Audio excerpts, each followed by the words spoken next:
July 31 నుంచి oval మైదానంలో జరిగే భారత్ ఇంగ్లాండ్ 5వ టెస్ట్ మ్యాచ్ చాలా ఉత్కంఠభరితంగా ఉండబోతోంది. ముఖ్యంగా ఈ మ్యాచ్ లో టీమిండియా గెలిస్తే సిరీస్ ని సమన్ చేస్తుంది. ఒకవేళ డ్రా అయినా లేదా మ్యాచ్ ఓడినా సిరీస్ పోతుంది. దీంతో ఎలాగైనా ఈ టెస్ట్ గెలవాలని చూస్తోంది టీమిండియా.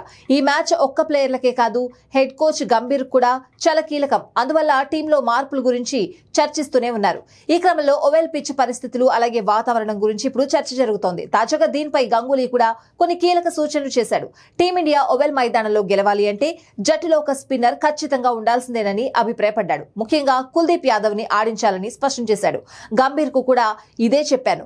పిచ్ మొదట్లో పేస్ బౌలర్లకు అనుకూలిస్తుంది. మ్యాచ్ సాగే కొద్దీ స్పిన్నర్లకు అనుకూలంగా మారుతుంది. అందువల్ల స్పెషలిస్ట్ స్పిన్నర్ ని ఆడించాలని చెప్పుకొచ్చాడు. ఇదిలా ఉండగా ఓవెల్ పిచ్ చాలా డిఫరెంట్ గా ఉంటుంది. ఇది మొదట్లో పేస్ బౌలర్లకు అనుకూలిస్తుంది. పిచ్ లో స్వింగ్ అలాగే బౌన్స్ ఎక్కువగా ఉంటుంది. ఈ క్రమంలో బ్యాటర్లు పరుగులు చేయడం కష్టమే. ఒకవేళ 300 పరుగులు చేశారంటే ఆ జట్టుకు విజయం మరింత సులభం అవుతుంది. అయితే చివరి రోజు మాత్రం స్పిన్నర్లకు అనుకూలంగా మారుతుంది. ఇప్పుడు టీమిండియా వీటి మీదే దృష్టి పెట్టినట్లు తెలుస్తోంది.